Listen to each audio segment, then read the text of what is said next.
ఎట్లా వస్తారు? వాస్తవానికి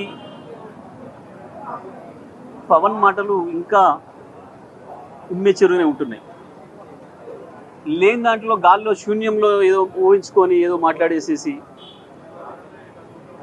ఆయనను ఎవరో ఏదో అన్నాడని చెప్పి ఎవరో ఏదో మాట్లాడితే అనామకులు ఎవరి గురించి మాట్లాడుతున్నాడో చెప్పాలి. ఆయన మొత్తం తెలంగాణ ప్రజలకు వ్యతిరేకంగా మాట్లాడినట్టు మాట్లాడి ఈ తెలివి తక్కువ మాటలు మాట్లాడడం మంచిది కాదు. సినిమా డైలాగులు మాట్లాడి ఇష్టం వచ్చినట్టు నీ గురించి ఎవరు మాట్లాడితే వాని గురించి మాట్లాడు. తెలంగాణ ప్రజలు మీకు బోవ పెట్టిరు, తెలంగాణ ప్రజలే మిమ్మల్ని జాదిండ్రు. ఇవాళ మీ పెరుగుదలలో మీ ఎదుగుదలలో ప్రతి ఇంచు తెలంగాణ ప్రజల దయ, తెలంగాణ ప్రజల దాక్షిణ్యం.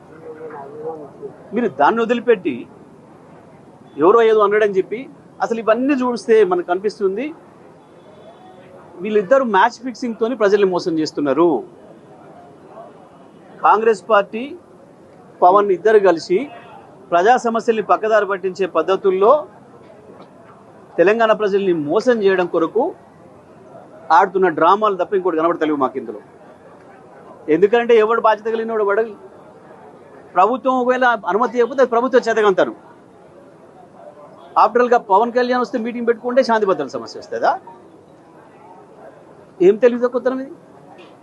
ఈ ఒక రాష్ట్రానికి ఆపడం అనేది ఏమంతో కాదు. ఇంకా ట్రంప్ ఇన్ని ఆంక్షలు పెట్టినా అక్కడికి అవతలేరు పోతూనే ఉన్నారు. ఈ తెలంగాణ నుంచి ఆంధ్రకు, ఆంధ్ర నుంచి తెలంగాణ పోవడానికి ఎవడు ఆపలేడు. కానీ ఎవడు ఆపినోడు కూడా లేడు.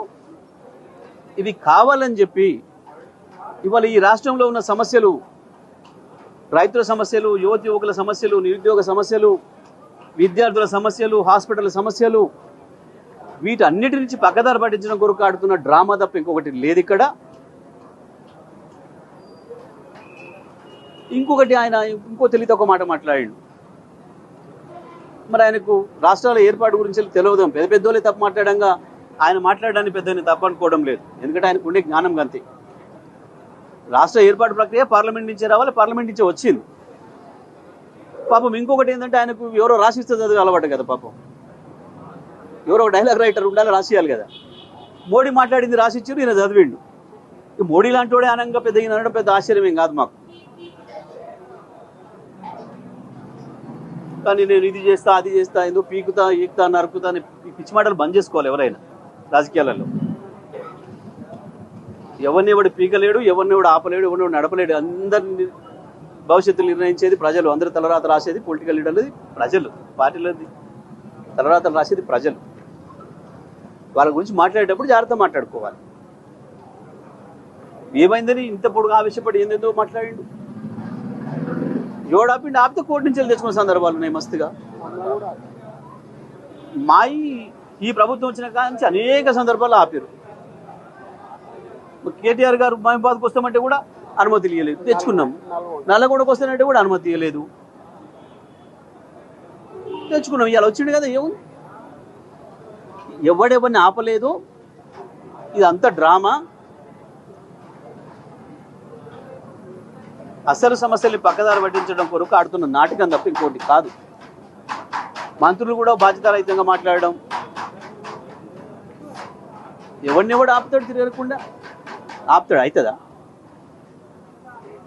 ఇది తెలంగాణ ఉద్యమ సందర్భంలో ఎవరు మాట్లాడలే, మేము ఉద్యమకారులు కూడా మాట్లాడలే. ఆ రకంగా ఎవరో బాధ్యత లేను లేదు అన్నారని చెప్పి వాళ్ళని అడ్రస్ చేయకుండా, పేరు అడ్రస్ చేయకుండా మీరు మీరు అని మాట్లాడింది తెలంగాణ ప్రజలనా?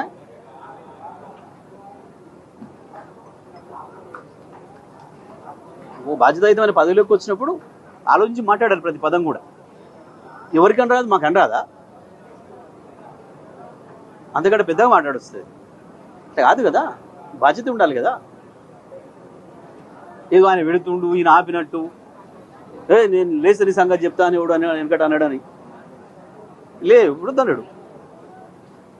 ఇవన్నీ నాటకాలు తప్ప ఇంకోటి కావు. ఇవి ప్రజల సమస్యలకు సంబంధించినవి కావు. ఈ సమస్యలు ఇప్పుడు ఇవాళ తెలంగాణలో ఇమ్మీడియట్గా ఉన్న సమస్యల్ని పక్కదారి పట్టించడం కొరకు కాంగ్రెస్ పవన్ కలిసి ఆడుతున్న నాటకాలు ఇంకోటి కావు.